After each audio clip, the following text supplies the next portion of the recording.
dog was first allowed in the courtroom on the witness stand. A 15-year-old girl who was testifying against her father for raping her had her golden retriever therapy dog near her at all times. As the young girl was testifying, her dog Rosie would lean in at particularly difficult times and comfort her owner. Rosie is a service dog, and she is able to sense stress and comfort her owner. Four Paws for Ability is an organization that provides service dogs to children and veterans worldwide. Today I'm going to explain to you what disabilities service dogs can help with, the success of these dogs, and how you can help.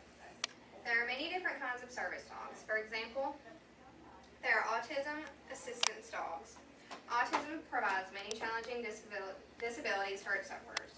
It mostly affects communication and social relationships.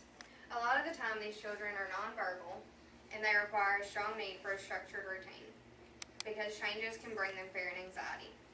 Another common behavior for autism is wandering off. One of the amazing things these dogs are trained to do at Four Paws is to track their child. When a child disappears, their dog is trained in search and rescue and can quickly lead adults to the child. One 3-year-old girl with an autism assistance dog was verbal but rarely spoke before she had her dog. After she got her dog Harley, she could be seen telling him basic commands like sit and laying with him whispering secrets in his ear. Another type of service dog is the seizure assistance dog. There are 2 different types of this service dog, seizure alert and seizure response. The dogs at Four Paws are trained under the alert category and are known as seizure assistance dogs. These dogs can provide a measure of comfort for the child, provide distractions during unpleasant medical procedures, and provide help during therapy sessions to enlist the child's participation. Children with seizures can be afraid of being alone, such as sleeping in their own bed. So these dogs allow them to have a little more courage and to gain independence. Even some seizure medications can cause the child to have difficulty balancing, but these dogs are trained for this also. They walk beside the child on a harness so the child can stabilize themselves. Some parents of these children have even reported that their child had fewer seizures than before the dog, and this is thought to be because the dogs bring down the level of stress that the children experience. The last type of service dog that I'm going to tell you about today are the dogs that they provide for veterans. Four Paws selected to assist veterans who have mobility problems or hearing loss from combat. The service dogs are trained to provide help with specific needs such as standing and bracing, opening household doors, or even paying a cashier. Veterans who have mobility or hearing injuries from the recent conflicts the United States has been in qualify for service dogs. I've already mentioned one case in which the service dog was successful. Another case involves Sanaa. Sanaa's mother noticed that she was acting differently when she was really young. She did not respond to her name and she didn't play very much. And she didn't start walking until she was 2 years old.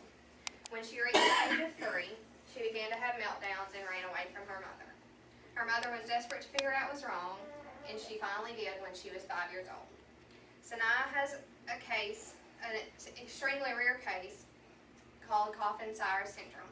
At a festival one day in the hospital, Sanaa's mother was introduced to therapy dogs. She contacted Four Paws to see if they could train a dog for her, and they did. Bumblebee, a yellow lab, got placed with Sanaa.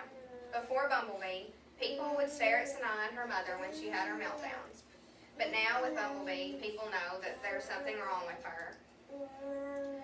And Bumblebee hasn't magically fixed her meltdowns, but they do end more quickly and she's able to go more places with her mother.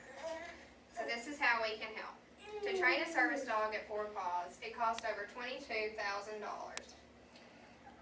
This may seem completely outrageous, but the families engage in fundraising activities as volunteers with Four Paws in order to qualify for a free service dog. The families are asked to raise at least $14,000. After the family has their dog, it's about $1,500 to $2,000 a year and about $100 monthly to maintain them. At their website, fourpawsforability.org, you can find many different ways to help these families. You can donate directly, choose a family to assist, or shop from their products.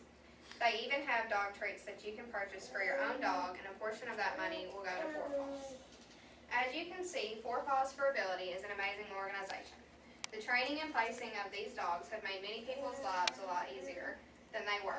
It's cool to see how dogs can help people in their everyday lives, even with disabilities we hardly understand. There are many ways to help this awesome organization, and I hope that you would think about taking advantage of one. Four Paws is definitely an organization that needs to keep going so that they can continue to assist children and vets worldwide.